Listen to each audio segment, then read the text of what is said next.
میری ضرور ہوگی لیکن بات میری نہیں ہوگی. اعلیٰ حضرت کا ایک شعر ہے کہ انہی کا محفل سنوارتا ہوں, چراغ میرا ہے رات ان کی, انہی کے مطلب کی کہہ رہا ہوں, زبان میری ہے بات ان کی. کہنے جا رہا ہوں یہ زبان میری تو ضرور ہے لیکن اللہ رب العزت کی نہیں. رب اللہ رب الباب اللہ رب العزت کی ہے. رب تبارک و تعالیٰ نے ارشاد فرمایا والذی ارسل رسولہ بالہدی ودین الحق, اللہ ہی کی وہ ذات ہے, اللہ ہی کی وہ ہستی ہے, اللہ ہی کی وہ ذات ہے جس نے اپنے حبیب کو, ہمارے اور آپ کے نبی کو ہم نے مبعوث فرمایا, ہم نے بھیجا.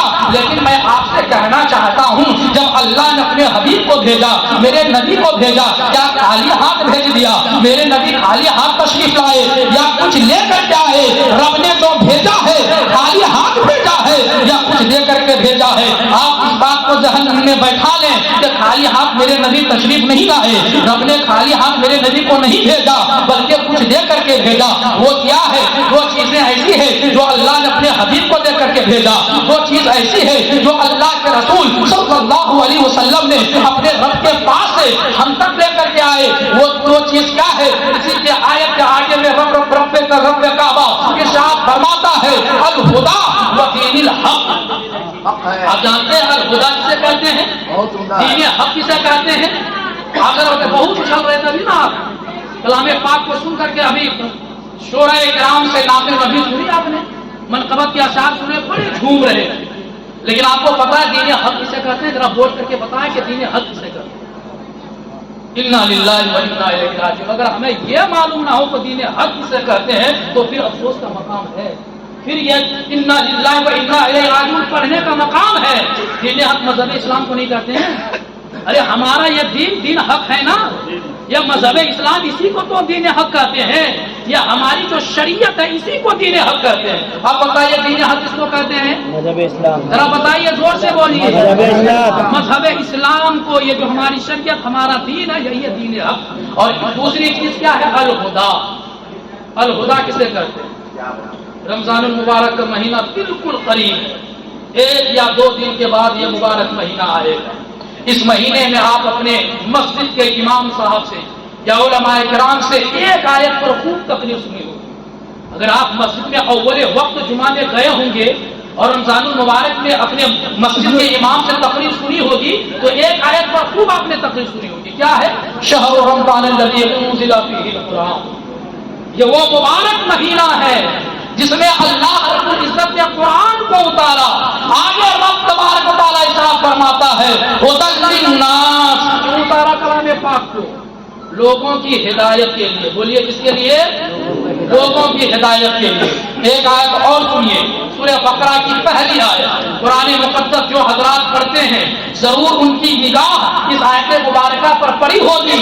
اللہ رب العزت قرآن مقدس میں فرماتا ہے الف لام میم ذالک الکتاب لا ریب فیہ. یہ وہ کتاب ہے جس میں کسی شک و شبہ اور کسی غلطی کی گنجائش نہیں, کسی غلطی کی گنجائش نہیں.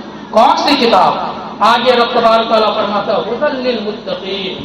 متقیوں کے لیے ہدایت ہے. تو رب تبارک تعالیٰ نے قرآن مقدس میں قرآن کے لیے جس لفظ کا انتخاب فرمایا ہے وہ ہے الہدی. کیا ہے؟ الہدی.